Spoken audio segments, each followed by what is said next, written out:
Welcome to Geopolitics Demystified. I'm your host, S.L. Canthan. We bring in perspectives you do not see or hear in the mainstream media. And today we have a guest who perfectly fits that mold. That's Professor Tim Anderson from Sydney, Australia. And in fact, he is so non-mainstream that he can't get visa to visit the US, the land of the free. And he has traveled all over the world, including Syria, Cuba, and even North Korea. He's written many articles and also books.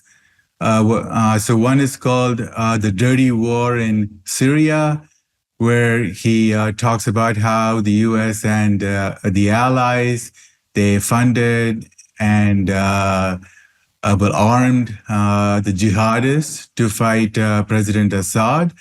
And he also has a new book out called West Asia After Washington, which talks about the multipolar world and the emerging changes in the Middle East. So welcome, Professor Tim Anderson. Thank you, SL. So can you tell us a little bit about yourself and why you are such a rebel? And I heard that, that you're so pro-Palestine that the university in Sydney, they tried to fire you for basic freedom of speech. Yes, well, they did in fact fire me, 5 years ago. I don't know that I can go back, how far to go back in terms of how I became a rebel, but I was working very closely with Latin American friends for a number of years. My second language is Spanish, and I spent a lot of time in some parts of Latin America. And of course, the Dirty Wars, the name of the book, The Dirty War in Syria, was stolen from the Latin American dirty wars, of course, and the hybrid wars that they were carrying out there with all of the fake pretexts, the humanitarian interventions and using proxy terrorist militia as revolutionaries or rebels or whatever. So that was a familiar pattern, which I saw in Syria more than a decade ago. And I began investigating this, and it discovered something about Syrian culture and something about the culture of West Asia, what now they tend to call West Asia more than the Middle East, because, of course, the Middle East is a very Eurocentric term. And so in the end, as you pointed out, I wrote this book, The Dirty War on Syria, some 8 years ago. And it was taken up a fair bit, particularly in Europe, because, of course, very few Western voices were writing anything in support of Syria back there. Most of the internationalist movement in the Western countries, I think it's fair to say, jumped on the colour revolution bandwagon for Libya and for Syria, as they had before in Eastern Europe and other parts of the world. And really, they helped the Obama administration at that time prosecute its hybrid wars there. And since then, I've published 3 books in the region. The second one was Axis of Resistance towards an independent Middle East, which was really looking at Iran, Hezbollah, Palestine, and looking at the wars in the region, in the West Asian region as a whole, as a single war, effectively, which the US gave a name back in 2006, just as the Israelis were about to invade Lebanon another time. And that was called a New Middle East. The idea of creating a new Middle East under the management of their subordinate allies, the Israelis and the Saudis, for example. Of course, that plan was frustrated, but nevertheless, they carried on with at least half a dozen, probably more than half a dozen wars, hybrid wars in the region, the most recent of which was against Yemen.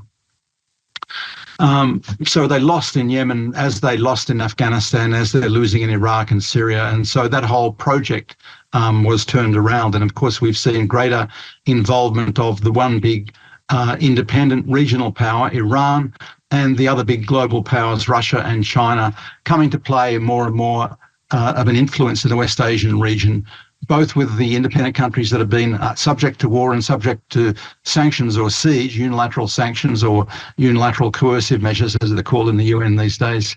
The role of Russia and China in the region have increased. And of course, we've seen the extension of the BRICS group now into the West Asian region, and with more countries lining up to join there. So the third book that you mentioned, West Asia After Washington, is really an attempt to look a little bit into the future without trying to buy into predictions too much, but look at the trajectory of what's happening in the West Asian region. That is to say, from Palestine through to Iran and Afghanistan, that part of the world, basically, which the Iranians tend to call West Asia. What's happening in the context of the global changes that are going on now with the war in Ukraine and the rise of BRICS and Shanghai Cooperation and so on. What is the potential future for Palestine, for Syria, for Lebanon, for Iraq, for Yemen, for Iran, with those big changes of multipolarity happening in the world more broadly? And of course, also taking into account the fact there are already quite well-established relationships, intercontinental relationships, for example, between Iran and Cuba and Venezuela, for example. Even little Nicaragua was joined as a strategic partner of Iran recently by the late President Raisi in Iran. So all of those international links are very important, particularly now as we see in Russia, we've got another 10, perhaps a dozen or more nations queued up to join in the BRICS at this time. This is all happening as the massacres in Gaza are going on, as the world's attention's been focused back onto Palestine in a way that it hadn't been for a very long time. And of course, the people in the region are similarly also very focused on Palestine and trying to see what are the links between the very intense battles going on, and the war is extended into South Lebanon, of course, as you know. But what is going on with the role of the big regional power like Iran and Turkey, but also the global emerging powers of Russia and China? Yeah. So what you're talking about may seem like so strange to so many people in the world, because we're all just flooded with one sort of the narratives from the mainstream media. So there's a huge loss of freedom of speech in the West, I think. Yes. Because the mainstream media, journalists, and the pundits, I think they know the truth. I mean, well, either they have to be really, really stupid, or they know the truth, but they cannot talk about it. So, can you touch upon the loss of freedom of speech in the West lately, and what that means? Where does the censorship come from? What can we do about that? I mean, this is really, we have to go back to where primary power lies, don't we? And in my view, this is not a historical thing. It's not an abstract thing, as is sometimes spoken of in terms of neoliberalism, because the type of neoliberalism that we have in the world today is a particular historical project run by the Anglo-Americans, or started by the British, taken over by the North Americans, basically. I hesitate to call them Americans because we know there's another 2/3 of the Americas are not USA. But if we call it Anglo-American neoliberalism, and it was Anglo-American liberalism before that. That is a type of project which has been remains very strong on the ideological side. They have great strengths in their media, in their ideological control, in their cultural industries and so on, and also in finance. But we see in terms of technology and industry and manufacturing and even cutting-edge technology, that the centre has shifted away some time ago to the east, basically. So, but nevertheless, in cultural industries, in media, in propaganda, and in finance, which is very important and a key to the changes in the world that we're seeing today with BRICS and with the multipolar trajectory, basically, they're the sort of the key strengths. So in terms of the media that you mentioned, and this extends to the social media as well, although it is thanks to, I guess we have to admit, the the spaces that still exist despite the censorship in large sections of the social media, that it's because of those spaces that the world is witnessing the terrible genocide in Gaza today and is able to see with their own eyes the crimes carried out in the name of Western values in Palestine against the Palestinian people. Not that these crimes haven't happened before, but nevertheless, it is because there is a unique insight. People are able to see the massacres, they're able to see the horrors, they're able to see the intention behind the horrors on their phones effectively, you know. So everyone's become an eyewitness to these crimes now. And that's, I think, the big change in the world, despite the fact that in large parts of the social media, which are North American, they are still very controlled. And the first thing that they control is, of course, to try and elevate the position of the colonial powers. In the case of Palestine, the Israeli colony. In the case of the Ukraine war, we could say also the distortion of that to suggest that Russia is this big imperial power that wants to take over Europe, and nothing could be farther from the truth. If you look at that very carefully, the character of the Russian invasion, if you want to call that, of southeast Ukraine, or the ethnically Russian part of Ukraine, was very different in character to the US and British invasion of Iraq, for example. Very different. That's one of the things that I've written about more recently. People have on the one hand, this idea of these what do you call it, well-meaning democratic regimes, you know, the only democracy in the Middle East, the Israelis, and this terrible villain, Vladimir Putin, who, for some unknown reason, wants to take over the entirety of Eastern Europe or the entirety of Ukraine. They don't pay attention to the detail at all. They simply try and block out the proverbial other side of the equation there, and then progressively to destroy the voices that are enabling a free flow of honest information about these conflicts, about these big international conflicts.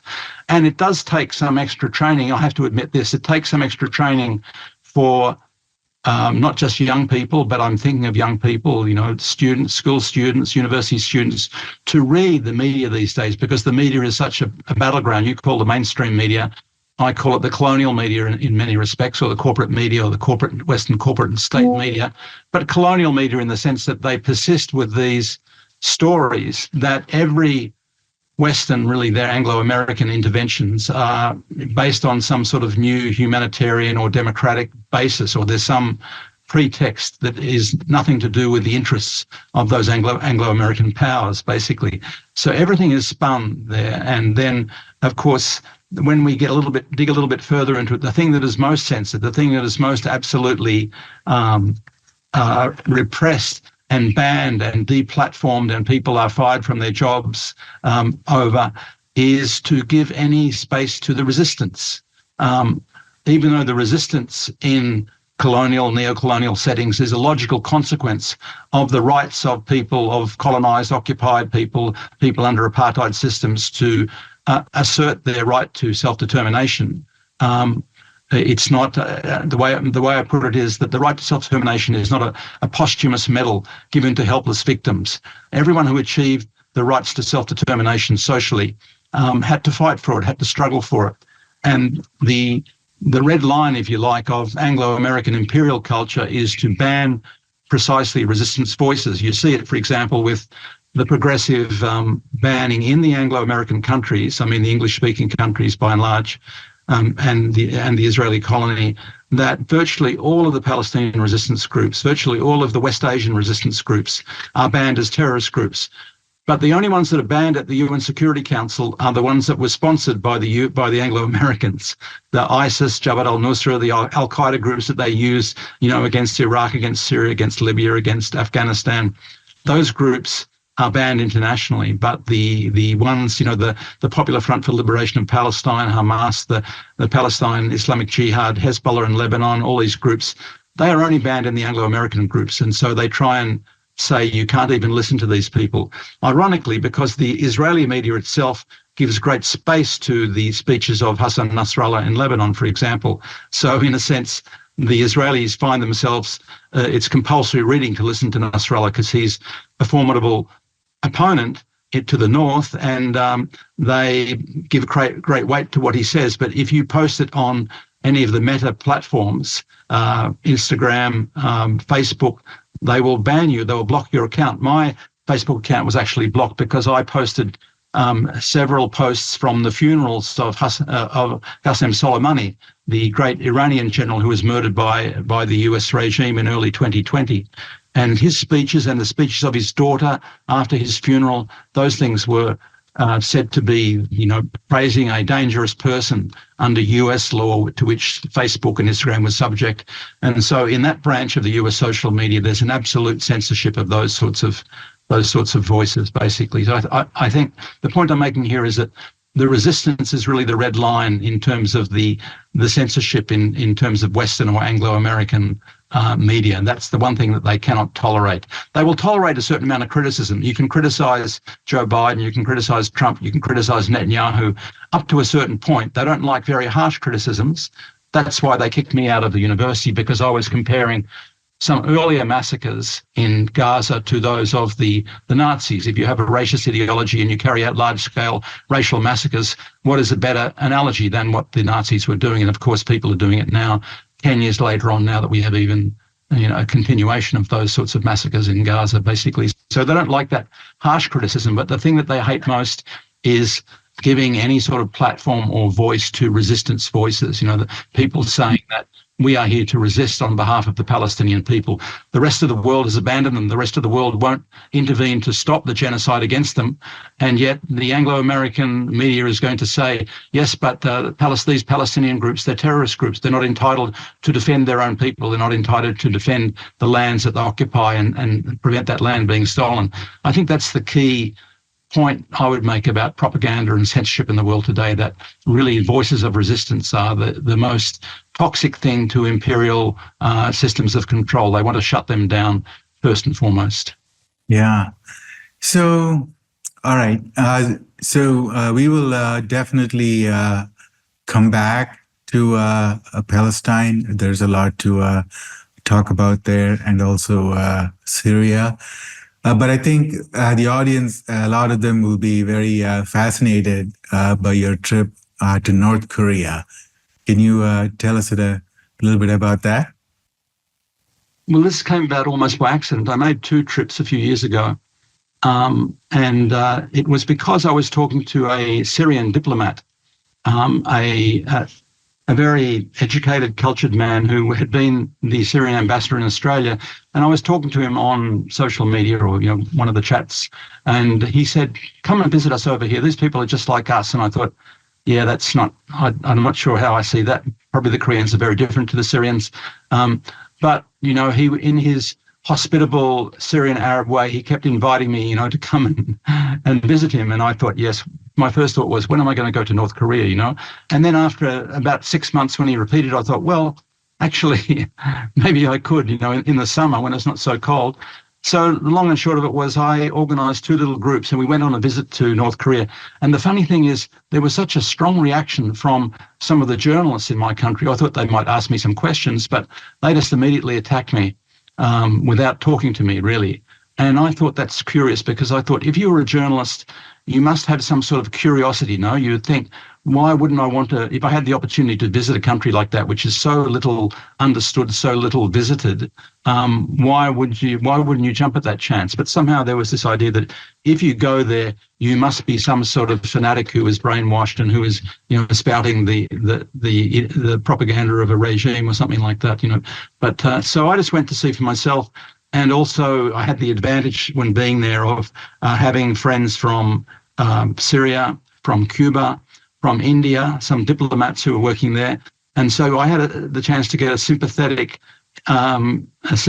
insider's critique of people who were living there as diplomats and so on. So it's a fascinating place, really. And the first time I was there, there was 3 of us. And we visited the border, we got the history, we visited the schools and hospitals and things like that. And but it was a time of great tensions. There was this threat of nuclear confrontation was in the air. So there was not much tourism there at all. The second year it was 2018, it was entirely different, because there was a type of thawing of relations. There was a South Korean president who was far more open to talking to the North. I think there was participation in Winter Olympics in South Korea. President Trump went and symbolically stepped across the border and shook hands with President Kim. So there was that type of thawing, and as a result, there was a big flood of tourism, mainly from China, into Pyongyang. So we got to see that side of it too, and we visited the other side of the island. We travelled around quite a bit, actually. There was nothing really that we asked for that they wouldn't show us around. Of course, it was a type of guided tour, but we asked where to go, and they obliged most of the time. And the rest of the time we went off with our diplomatic friends, and they gave us their perspective on it. So it's fascinating to see that really the main impression I got was that North Korean people are like every other people. They have their children at school. They really value educating their children. They have all of these shortages in the hospitals because of the blockade, the sanctions imposed on them. They show you a German MRI machine. They can't get parts on it because the US or the UN or someone has imposed some blockade on them. They can't get supplies. They affect everyday things like the technology in hospitals and so on. And a very green country in many ways. They grow their own food, of course. There were stories about starvation there. That was in the 90s, I think, when their economic relations broke down with the Soviet Union after the collapse of the Soviet Union. So they're under a lot of pressure, of course, but nevertheless, it's surprisingly not too bad, a lot of the conditions of life. We visited a lot of private homes too there at the time. Of course, it's a controlled society in many ways. There was no free access to internet and so on. But really, a lot of the ordinary, human struggles that people have in every other country. I mean, it sounds silly to say it, but they're human beings like everyone else. But I don't think that other people, because of the propaganda wars, for a long time, for all of my life, for 70 years.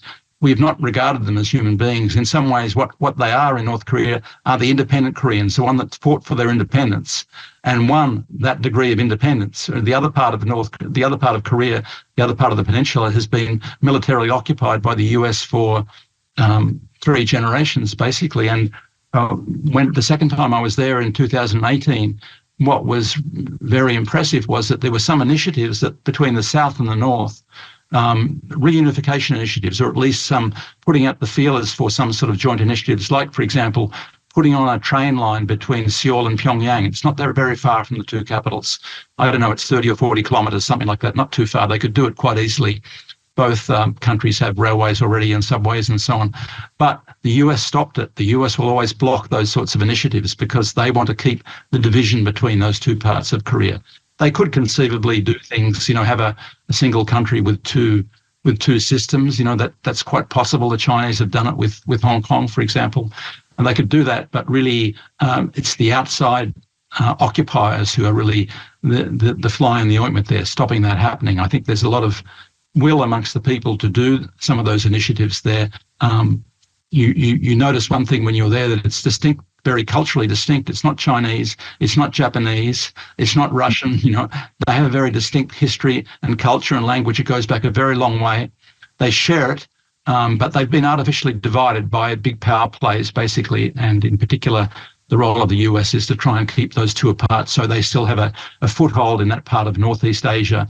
And of course, that's important for their pretensions to control China and now Russia as well. Yeah. Because if there is a peace between North Korea and South Korea, then the U.S. has no excuse to stay in South Korea.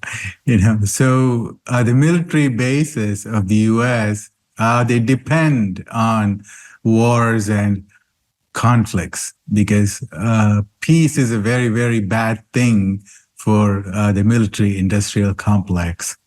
They love dividing people. It's a big industry to divide people. Really, I skipped forward to Syria and Iraq. Really, those two occupations, which are both under pressure now, and I believe they will both collapse in a fairly short time. But the main reason, I believe, the main strategic reason for the US keeping up its occupation of Syria and Iraq is to divide the two, to divide Syria from Iraq and Syria from Iraq and Iran, basically. That's been an obsession of the US and of the Israelis, because they even have a word for it, an Iranian land bridge. If the Iranians have some sort of road, rail, oil, communications links to the Mediterranean, through Lebanon or Syria, then it's going to pose a threat to the Israeli colony, because the nations that support the Palestinian struggle will have a united front across there, and that's something that would be very good for the prosperity of the people. Everywhere else they talk about integration and, throughout Europe and so on, and the integration of the Americas and so on. But in the areas where they feel that threat, where the imperial powers, feel that threat, they do everything they can to try and divide those people. And so if you look at the occupation of Syria now, it's largely along the border areas with Iraq in the northeast and in the south. There's one border crossing which the independent states, which Syria and Iraq and Iran control, at Abu Kamal, and it gets bombed a lot. The Israelis, the North Americans, they bomb it a lot. They're trying to dislodge the Syrian presence there. They raise pretexts about ISIS or some other terrorist groups, which they themselves sponsor, basically. But it's really to try and dislodge the Syrian army from holding that one border crossing that the US does not have between Syria and Iraq at the moment. Yeah. So that must have been really bad news when Saudi Arabia, and Iran, they got together with the help of China and maybe Russia. So that the rapprochement must have been very, very bad news for the colonialists. That's right. That's right. They were using the Saudis for a long time, really for a century, from the British through to the North Americans now, specifically to divide people. And they're very good at that because of this Wahhabism, this Wahhabi ideology, this very sectarian, backward sort of medieval Islamic idea, which has been used to smear the reputation of Islam really around the world. But really it's a creation, often through the Saudis and some other of the Gulf, the Persian Gulf monarchies, to divide people, to try and use religion to touch that Achilles heel of these societies, which have a lot of very traditional religions. But this Wahhabism and Salafism is something that's really not very natural to most of the parts of the region. But you're right to say that it was China that brokered that reconciliation because of the weight of China. In fact, the Iraqi government was given a role before that to try and make that reconciliation, and Iraq didn't quite have the weight. When that was going on, that was precisely the time when President Trump decided to murder Soleimani and Mohandas in Baghdad when they arrived at Baghdad airport. And Soleimani was trying to encourage the Iraqi role in that. But in the end, it was the Chinese that used their weight and their role as a big consumer of Saudi oil and Russian oil and other energy sources, basically. But they already had a good commercial relationship with the Saudis to reconcile that so-called rivalry. Really, the rivalry as such is really because the Iranians are the genuine big independent power in the region, and the Saudis have some pretensions, but basically they've been acting like a client of the US for a long time because they'll buy the weapons and they provide the extra oil that the US needs, even though the US is sort of more or less self-sufficient at the moment, but on the edge of going into, depending on imported supplies of energy still. So the Saudis have this dependency on the US. And the Chinese indeed had a sort of a codependency with the US for a long time too. But I think since the US became more aggressive towards China and so more openly aggressive and jealous at the rising role of China, the Chinese have realized that they have to really chart out some more independent path with resuming their role, which they had earlier as a type of leader of the global South, and creating with Russia and India these global organizations, particularly the BRICS, which is now enormously popular despite the war in Ukraine, despite all the propaganda wars and so on. The global South is queuing up in large numbers to join the BRICS, which is now almost at the point of dominating a lot of the big world industries, including the supply of energy, basically. So I think the role of China was very important for that reason. And of course, the reconciliation between Iran and the Saudis had some other effects. One of them was it helped facilitate the readmission of Syria back into the Arab League, even though the Arab League itself is rather dysfunctional and more or less dominated by the Gulf Council cooperation and the Saudis, basically. But nevertheless, Syria was one of the founders of the Arab League, so that helped normalize the Syrians with some of their neighbors, which was an important step, basically. And then also you see there's some of these other types of normalizations going on between, for example, Iran and Egypt. Now, Egypt has also, like the Saudis, been drawn into BRICS. So, the diplomatic genius of the BRICS, I suppose, or particularly of China and Russia and India to some extent, is that it's not just the independent states that have been targeted by the Western powers, it's also some of their subordinate allies like Egypt and like the Saudis and the Emiratis too, for that matter. They're also members of the BRICS now already too. Mm. So, one of the pillars of the American empire is the petrodollar. And for that, Saudi Arabia plays a very, very key role. And the OPEC, when they sell oil around the world, they ask for the US dollar, and the commodities and all of that are priced in the US dollar. So in some sense, Saudi Arabia, they hold the key to the American empire. So do you think Saudi Arabia is going to change in the future and to embrace a multipolar world, maybe like BRICS, the currency? Will they would dare to step out of the petrodollar chain? Yeah, good question. And of course, you're right in the sense that the petrodollar, or requiring oil to be denominated in US dollars, has maintained the dictatorship of the US dollar. And of course, with the SWIFT system, which was a European invention, which the US dominates now since they threatened to sanction the SWIFT system when it was refusing to kick out Iran some years back. So the dollar SWIFT dictatorship is a highly resented mechanism. It's also developmentally very damaging to developing countries, even if they aren't under these unilateral sanctions by the US. It helps depreciate other currencies, and of course, it holds up the purchasing power of the dollar and the strength of the US financial muscle in the world, as you pointed out. Without a very strong dominant dollar, they couldn't impose these unilateral coercive measures or unilateral sanctions on other countries. They couldn't impose that sort of discipline. So you're right to say that the Saudi role in this has been very important to keep the sale of oil denominated in dollars. But that is gradually coming to an end. We know that there is, even from the financial crisis in the US in 2008, there began a large-scale diversification, as they called it. It's a soft word for dumping the dollar, because a lot of countries that had a lot of dollars in reserve didn't want to lose the value of that in a hurry. So the diversification was something that was pursued more gradually. And China got onto that in 2008 too. But nevertheless, China had huge reserves, still has huge reserves of dollars. So they were cautious about doing it too quickly without another strategy. And now that strategy is gradually emerging in BRICS. And the first step of it has been bilateral swaps. That is to say, they're using their own currencies to trade, even with countries who weren't members of BRICS to start with, like it was happening with Argentina, for example, some years ago. But the Saudis have agreed in recent times, although they're trying to hedge a little bit, because, of course, they have a very limited political independence in the final run. The US could destroy the Saudi regime very quickly if they wanted to turn on them.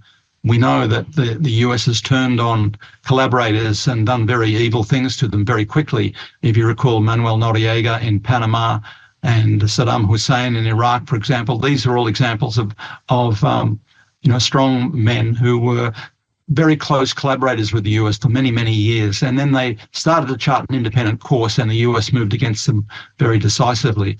Well, the Saudis are aware of that, and they're aware of what they can get away with in terms of their independence in the US relationship. Someone pointed out to me when I was asking them how much autonomy do they have with the US, and the person said to me, listen, they know the US better than us. They know what they can get away with better than we do, basically. But if you recall back when Biden was imposing this new round of unilateral sanctions against Russia, having already these heavy blockade of Venezuela and Iran, then they impose a blockade on Russia and Russian oil. So all of a sudden there's an energy crisis looming, and Biden tries a few different things. Eventually he goes back to Venezuela and cuts a bit of a deal with Chevron, I think, or Exxon, one of those big companies, to get back into the Orinoco belt. But in the meantime, he asked the Emiratis for some more oil. The Emiratis say, we haven't got any more. The Saudis refuse, point blank, to pump more oil just to alleviate the problems that the US has created by its own escalating rounds of sanctions against energy giants, basically. So the Saudis stood up to Biden back then, what was that, 2 years ago? And then more recently, while they claimed that they were slow in joining BRICS, I believe they have joined BRICS now. They just announced recently that they are consolidating their sales to China in non-dollar assets. So they're already using, whether it's yuan or some sort of bilateral swap there, to sell their substantial energy tanker loads to China, basically. So that it's gradually happening. It hasn't happened yet in a dramatic form, which would lead to a crash of the dollar. But there may be flow-on effects from this, even from close US collaborators like the Saudis. Before we start talking about other countries who have already been trying to get out of the dollar trap, basically, that Russia's been accumulating gold reserves, for example. Indeed, reserves around the world have been shifting away from the dollar, from dropping from, I don't know, in the last decade, something like from 75% down to less than 60%, something like that.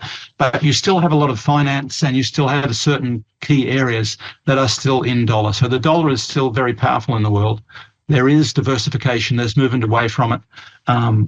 And that includes in the sale of oil these days too. So the petrodollar is gradually weakening in power, and it may be that the yuan becomes more of an international currency. We don't know exactly what BRICS is going to do yet, because the Russians already have their own information exchange between the Russian banks and the Iranian banks. So they're bypassing SWIFT already with Iran. You notice this is happening through energy industries. Both Iran and Russia have big internal, energy networks, basically, and also that accounts for some of the relationships between China and Russia and Venezuela at the moment. Venezuela facing a critical election at the moment. But the idea of a BRICS currency is being talked about, but they haven't actually got there yet. It could be some version of a digital currency like the Chinese central bank digital currency, for example, which they're using in China already and to a limited extent internationally. Or it could be some new BRICS currency, perhaps gold-backed or oil-backed currency.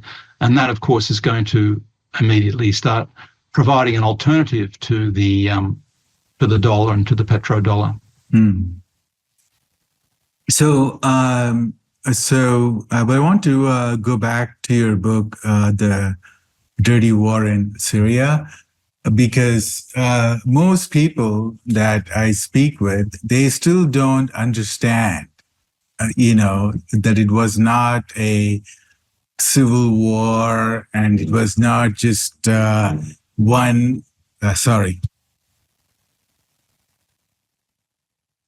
Yes, I think civil war is... so there is a background noise. So, the typical, the American story is like the Disney version, right? Just one bad dictator, and for no reason, he starts to oppress his people.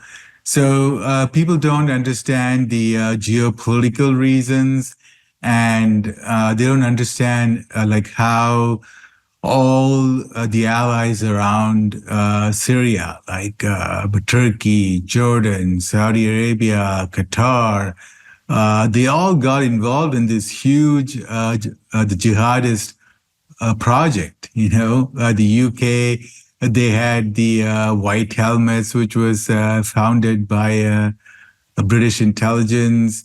The jihadists, they flew into Turkey and Jordan, and they snuck across the border, and all the weapons were flown into it. So can you spend just very briefly, a few minutes on why and how the fake civil war in Syria happened and how President Assad survived? Yes. So in the dirty war in a nutshell is that really, of course, the A story or the B story from the West was some sort of civil war against a popular uprising against a dictatorship and so on and so on.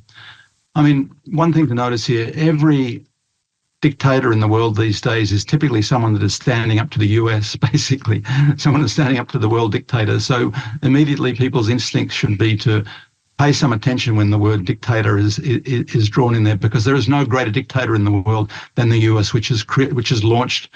How many wars has it launched in our lifetimes? It's just astronomical, the amount of wars. Of course, virtually every Latin American country has been subject to interventions, coups, dirty wars, invasions, and so on. And in the last two and a half decades, this century, let's say, there's been a huge rise in hybrid wars. And there's been scholarly examinations of this basically, but they're pretty much all launched by the US and or its NATO partners. And many of them have been in Africa, some in Latin America, and many in West Asia. Of course, there's at least half a dozen hybrid wars, beginning with invasions, then moving into these proxy wars, which has been really, the proxy wars and the hybrid wars have been the specialty of the so-called liberal side of US politics. That's why I suppose we have to credit Obama with being the key player in elevating the scale of those wars, in other words, wars without direct US invasions.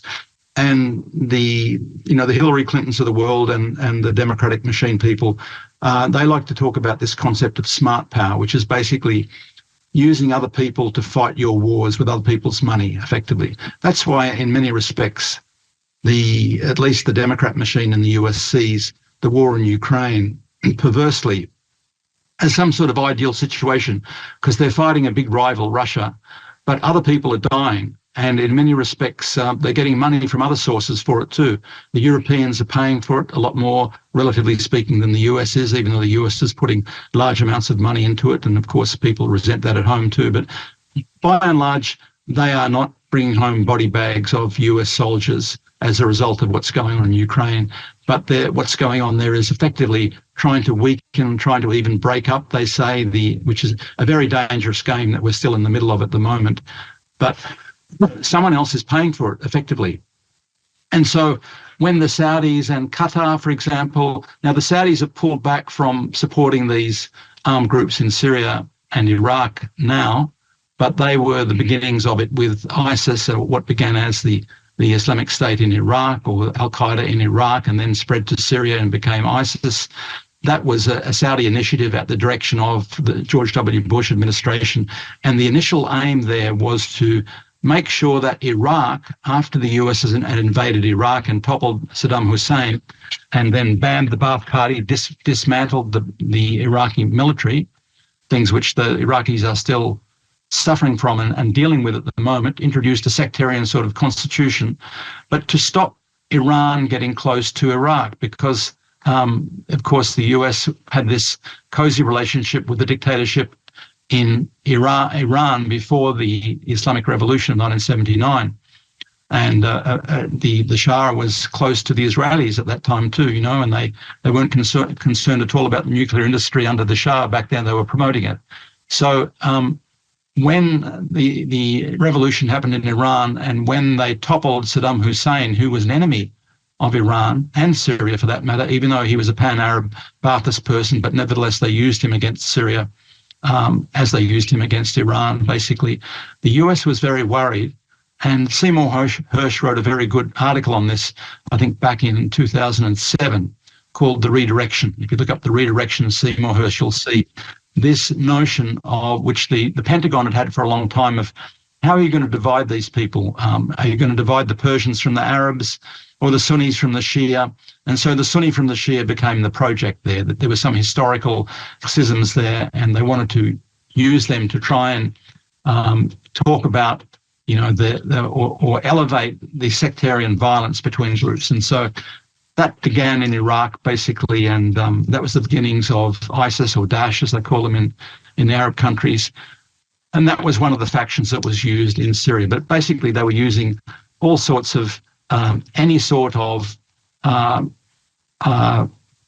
Salafist or fundamentalist group against the Syrian government. And Joe Biden himself, when he was vice president 10 years ago, and you can find this online, it's still online, he and also the then head of the US military, Martin Dempsey, and even the head of the Armed Services Committee, Lindsey Graham, they admitted on video that all of the so-called jihadist groups in Syria were being armed and funded by US allies. Now, they didn't admit that the US was doing it directly, but they were making admissions on behalf of their allies, as if their allies could do something with their weapons without their knowledge or without their permission. Of course, the US actually has an office to register the re-export of US arms. They don't allow US arms to be sold to someone and then just given away to some armed group somewhere else for some reason. Yeah. I mean, there was this famous Washington Post article that said the militias funded by the CIA is fighting the militia funded by the Pentagon. Yeah. Well, they sort of try and make a ridiculous sort of cynical mockery of it.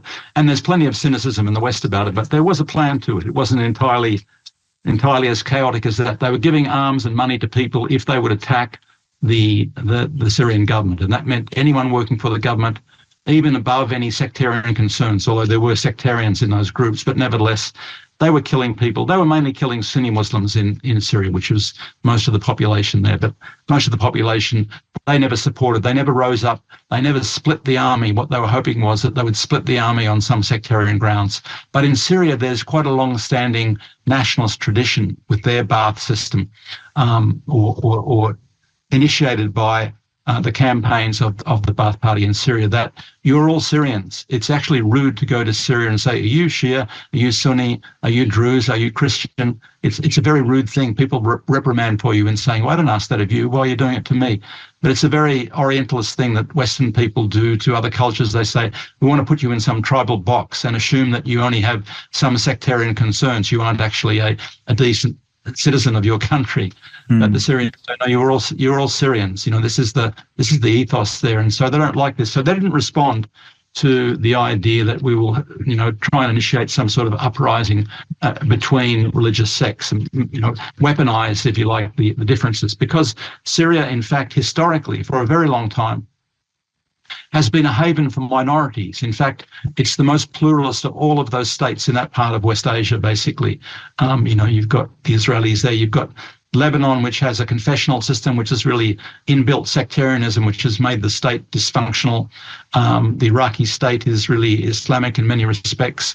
The Shahada is on its flag. Iran is a religious republic. And even though the Iranian alliance with Syria is rock solid for 45 years, the Syrians will ban religious parties. They don't allow, even though they have a close relationship with Hezbollah, which helped them against those extremist Al-Qaeda and Daesh groups, but Hezbollah would not be authorized to operate as a political party in Syria because they ban political parties based on religion, because they want to repress, if you like, sectarianism and promote equal citizenship amongst Syrian citizens.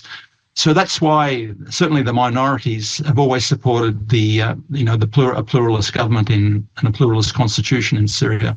And that's really what the fight was about. And because the Syrian army held together, it wasn't just about one man, Assad, or the faction he came from. As it happens, he's from a minority group. He married to a woman from a Sunni Muslim family, So really, that sort of pluralism is through the whole system there. Most of the ministers in every Syrian government reflect the different groups in the country. They're made to reflect it in terms of regions and religions. They do that specifically to try and counter any sort of idea that there's going to be domination by one sect or another.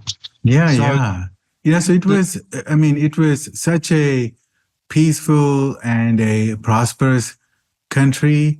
And there was this article in the New York Times in 2009 or 2010, where they listed the top 10 places, the best places in the world to go visit, So like this was for tourism. And in the top 10 was Syria. And they had this really glowing article about what a wonderful country, so much historical stuff, and it's so peaceful, prosperous, and fun. And then the very next year, the jihadist war started. And all of the media changed. One thing I notice is if you look at the type of war propaganda that all of that Anglo-American media carried, you wonder how they were boxed in so effectively into that propaganda. And one thing that really struck me was I went back to a few months before the crisis began in early 2011, and the BBC did a documentary on schools in Syria. It was actually a 4 or 5 part documentary, very long, well considered, very well done. So these British journalists had come and looked at the schools. They mentioned a few things about the political system and so on, but basically, by and large, they did a very good human depiction of, in late 2010, of the Syrian, more or less secular school system, and all of the particular problems of the students and the parents and the teachers and things like that. Very, very good documentary. 2 months later on, they couldn't say anything without it becoming an arm of their war propaganda. The BBC was just incapable of doing it.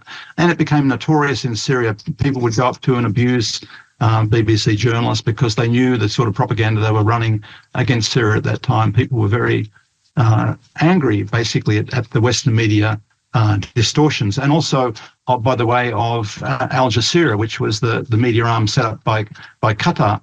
Now, Al Jazeera was very successful in the Arab world in many respects, and still, even today, is relatively good in terms of Palestine. But you will notice that it's very anti-Syrian still, because Qatar is the one Persian Gulf monarchy which is still funding jihadist groups in northern Syria. So there's that one compromise from Qatar. While the Saudi money has been withdrawn, this is in the last few years, from those armed groups, the Qatari money is still there. And so the influence, the Qatari foreign ministry, of course, has a big influence on what's run on Qatar there. And despite Syria getting back into the Arab League, there's still very chilly relations between Qatar and Syria there. So, but Al Jazeera was very influential, and it would really sort of mobilised ex-BBC people. The Saudis got jealous, and they created Al Arabiya to try and compete with that. And you saw that jealousy when they actually moved against the Qataris in 2017, and there was a big crisis amongst the Gulf Council Cooperation, and the Iranians took in Qatar, gave them refuge effectively because they were being blocked from airspace and all sorts of things back in 2017. But at one time, the Qatar and Saudis worked together against Syria. Now things are a little bit more complicated. But the problem is that Syria is still suffering these extreme third-party sanctions imposed by the US and to some extent the EU. That is to say, the US will move against third parties, other countries, if they normalise or do some sort of trade with or invest in Syria.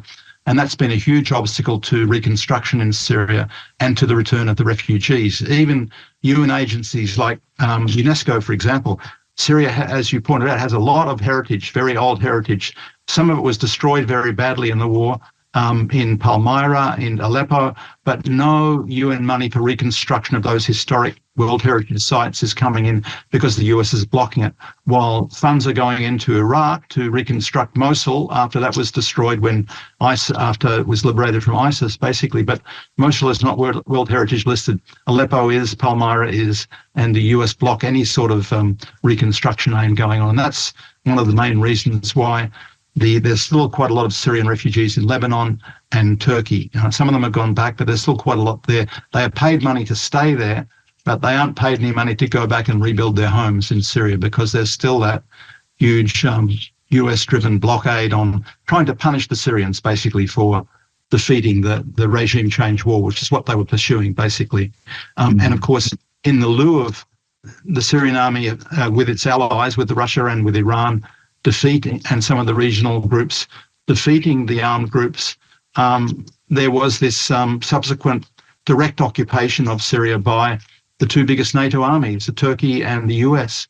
So in addition to the Israeli occupation in the south, in the Golan, you now have a significant Turkish occupation in the northwest and north, and US on the east and part of the south, basically. So, and they provide safe havens for terrorist groups. There are still ISIS groups in Syria because there's a safe haven for them in the US areas, basically, and they send them out into the eastern desert of Syria and attack the Syrian army from time to time. There's still a type of destabilizing war going on there to try and ensure that Syria doesn't join in with the Lebanese and Iraqi and Iranian and Yemeni resistance, who are now providing direct support to the Palestinians. Yeah, I mean, it's so sad because if there is peace in the region, Syria has a great potential.